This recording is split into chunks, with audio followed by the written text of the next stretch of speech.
Good morning and welcome to the Core Connection. I'm Mira Rubin here with you on Enlightened World Network. And today's topic is, what if the timing is perfect?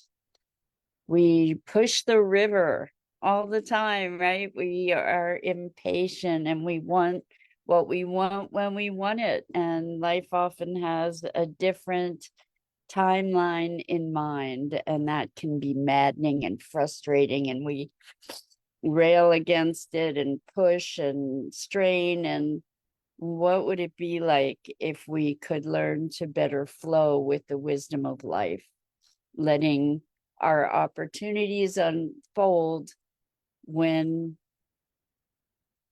when the timing is right? So that's what our conversation will be today. But before we get started, good morning, Rosalind. Welcome. So good to have you here with us this morning. And welcome to everybody else who's joining us.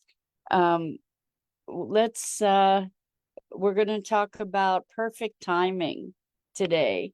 But before we get started, let's take a minute or two to get present. So let's take a deep breath in through your nose and hold it. And imagine clean, crisp oxygen flooding your lungs, flowing into your bloodstream, nourishing all your cells, all your organs, bringing vital life energy to your body and being. And as you exhale, exhale any tension, stress, negativity, fatigue. And now let's take another deep breath in through your nose and hold it. This time, imagine brilliant, bright light lighting you up from the inside out, illuminating, electrifying, energizing all your cells, all your molecules, your electrons, creating a brilliant beam of light and energy from your heart out into the world. And as you exhale, exhale any remaining tension, stress, negativity, fatigue. And now let's press our palms together. Vigorously rub your hands together and feel the friction, the temperature, the pressure, the motion, the tickling and tingling when you stop. And allow all those sensations to bring you present right here, right now, into this remarkable physical form that enables us to experience life. Welcome, welcome, welcome. Good morning, good morning. So, what if the timing is perfect? We all, I imagine we all, or many of us anyway, have visions for our lives and visions for our dreams and what we want to accomplish. And typically, we want it now. What we want now. And it's very interesting. This conversation comes up as a result of sort of a resurfacing of something that I was engaged with. Wow, it's, I guess, let me think, about 15 years ago, 2009. I did some channeled writing for a while. And it's interesting because I'm in the process of developing a membership site and shifting my business model a bit, and exploring new avenues.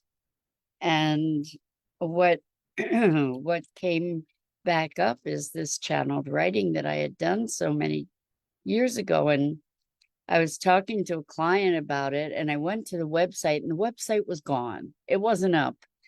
And so I needed to go and talk to the hosting service, and we got the website reinstated. And I started reading some of these writings, and they are extraordinary. I mean, it's way beyond my voice. They are just extraordinary. And interestingly, they form the foundation of the conversations that we have. So much of what we talk about was spoken about much more eloquently through those channeled writings. And I had wanted at the time to compile them to a book or record them and make the recordings available, and then it sort of fell off my radar. It just felt like trying to push a boulder up a mountain, and I just let it go. And now here, about 15 years later, it's amazing how time passes and no time passes. But now it feels like the timing is right. Now it feels like I have a place to cultivate this audience. And I think what I'm going to be doing is creating an opportunity for people to log on to a Zoom call where I actually read these writings, and then we can have an opportunity to discuss them, perhaps. But in any case, I was so eager when these writings were occurring to be sharing them and promoting them and getting them out in the world, and things just would not fall into place no matter how hard I pushed or tried. And now it seems like there's an invitation for them, that there's an opening, that there's a place for them to fill at this time. So many years later, they're still quite poignant. So I think we encounter things like this often in our lives, where we have a vision, we have an eagerness, we have a deep impatience, and life has other ideas for us. And uh, we we evolve into maybe we evolve into the humans we need to be, or the beings we need to be, in order to be fulfilling those dreams. I remember many conversations with a client who years ago had had a vision of herself healing, doing healing work, doing transformational work with people. And she just had a profound eagerness to get started, like, let's do this thing. And it wasn't happening. And the thing is that from my vantage point, it wasn't happening because she still had so much learning yet to do. She had this vision of who she was becoming, or who she would become. And yet, um, the the foundations for that becoming were still in development. And there was growth and awareness and evolution and maturation that needed to occur to bring that expression forward from her, to bring her to a place where she was capable of that expression. There was still a lot of growth for her to go through before she could hold that space of wisdom and of knowledge, that there's still her own personal evolution that needed to occur. And I think that was very much the case for me. Years ago, I had these visions, sort of, or had been told things by different people about my future and what that would look like. And then I got really impatient to be living that future then. And yet I wasn't equipped. I wasn't even whole at that time.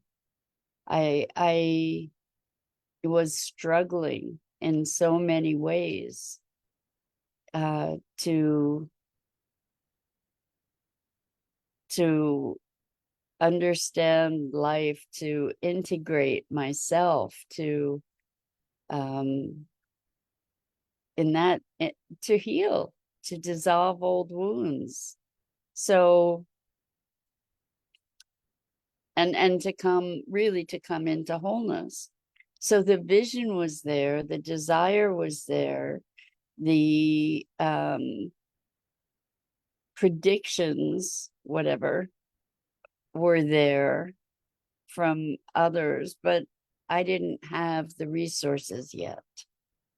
And it's interesting how we can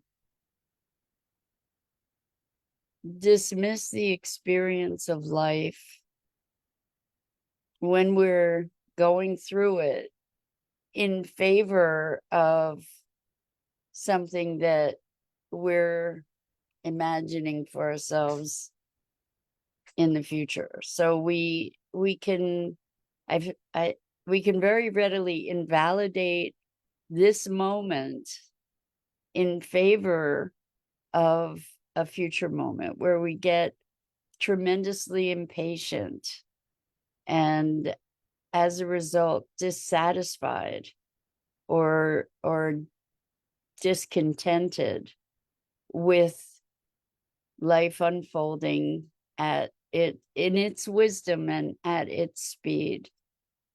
And I think that there's a balance, certainly, so that we don't become complacent, but also to be able to be present in life, to be embracing the now, to be embracing this moment and appreciating it for what it has to teach us and recognizing its essential,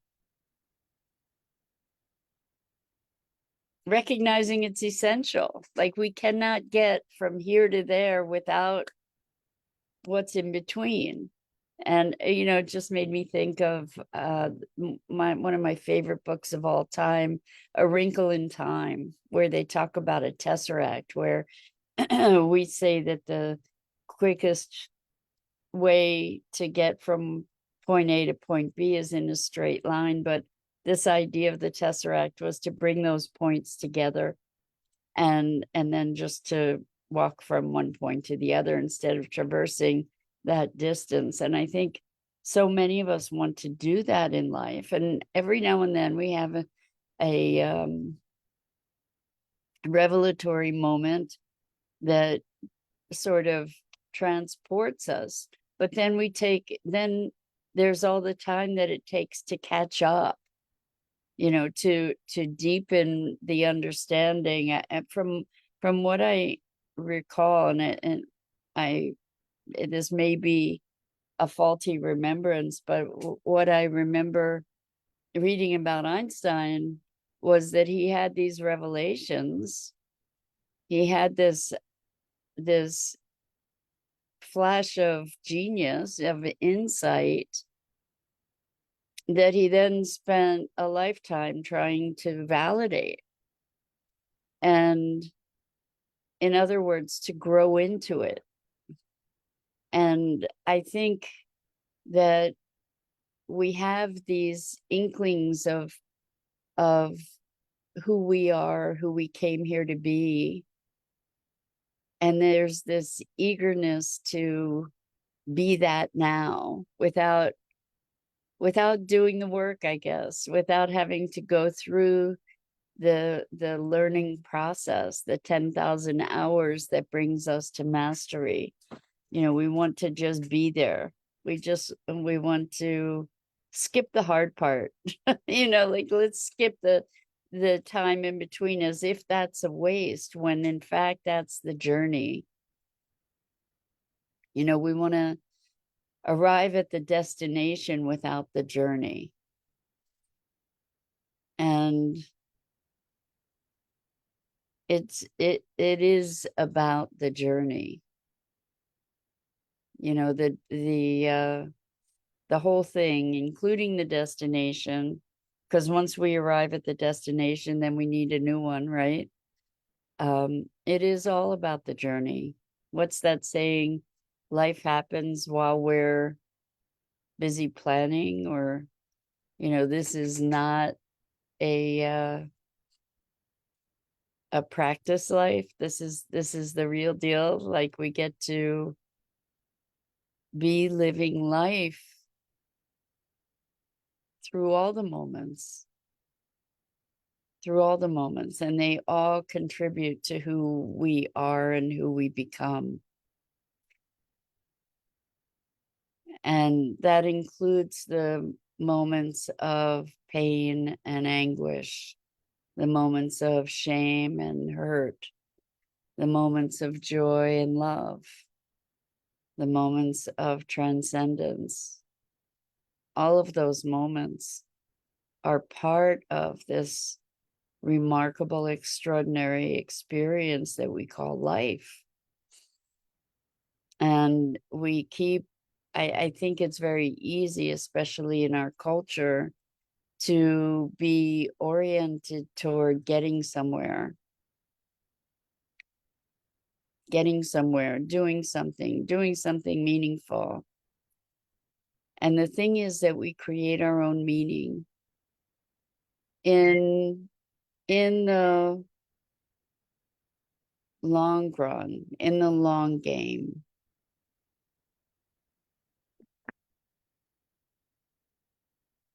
When we look at the bigger picture, perhaps the only meaning is the meaning we make. And so what we get to look at is maybe making that meaning in a conscious way, rather than going along with the tide of the meaning-making machines that we have stepped into, as in our birth, in our family, in our culture. And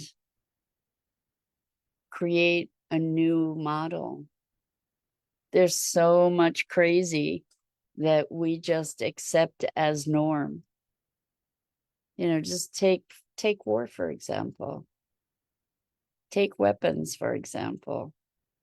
Like this whole notion that we live in an adversarial world. And the notion that we live in an adversarial world perpetuates the notion that we live in an adversarial world because we behave that way. And when we behave that way with one another, we perpetuate that. So how do we move out of this crazy, insane paradigm of war and battle and conflict that we take for granted as that's the way things are? And there's this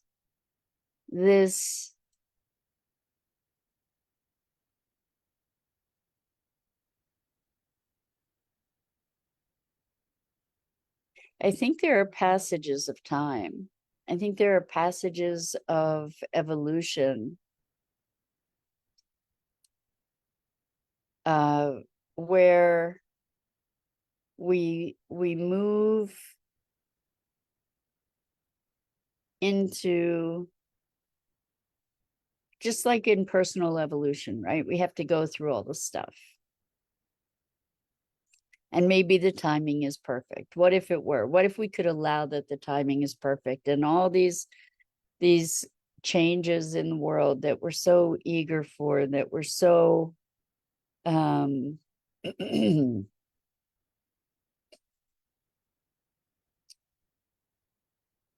so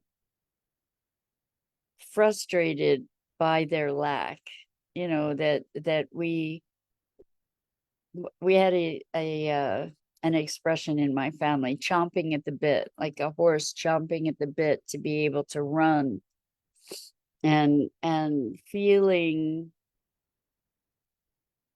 hobbled, to continue with the horse analogy here, feeling like we just want things to get going. We want things to be moving. Like, I know there's certain things in my own life that I'm eager to be doing, and things that I want to be having happen that just don't feel like they're happening quickly enough. And time and time again, I've had the opportunity to look back in retrospect and recognize that, holy moly, the timing was perfect. That even though it felt uncomfortable, even though I had a discomfort with the pace at which things were occurring, things unfolded in their perfection. How many times, I mean, can you look back and see where that may be the case in your life? Over and over.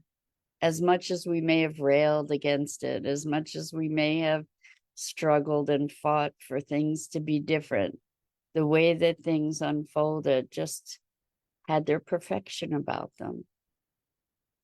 And maybe it's the assumption of that perfection that allows for it.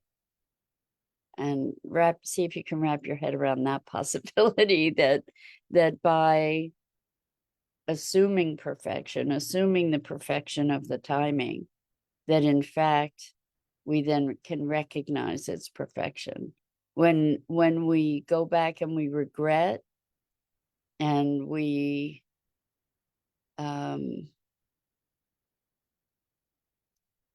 rail against the way that things have been, then what we see is the imperfection of those things. We can go back and also find the perfection. So I guess, what if the timing is perfect is a point of view that we can cultivate, just like the point of view that we can cultivate that life is happening for us and through us rather than to us. If we can cultivate that kind of acceptance as we confront our impatience, if we can find a way to breathe into allowing that things are unfolding the way they do. And it doesn't mean we don't be active in that unfolding. It doesn't mean we don't be engaged. We do.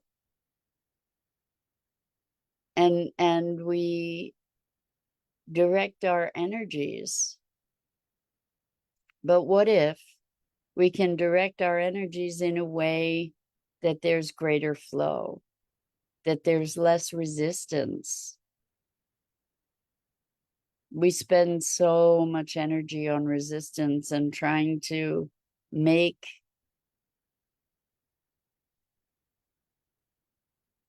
things happen through force rather than through alignment. It's a dance. It's really, truly a dance. Because, they say the only thing that is certain is change.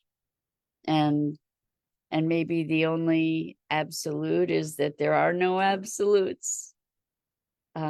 Except maybe when there are, I don't know, wild. So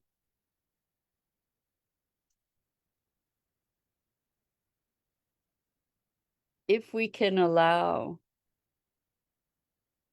or entertain, maybe if we can entertain that maybe life is unfolding in its perfection, in its perfect timing,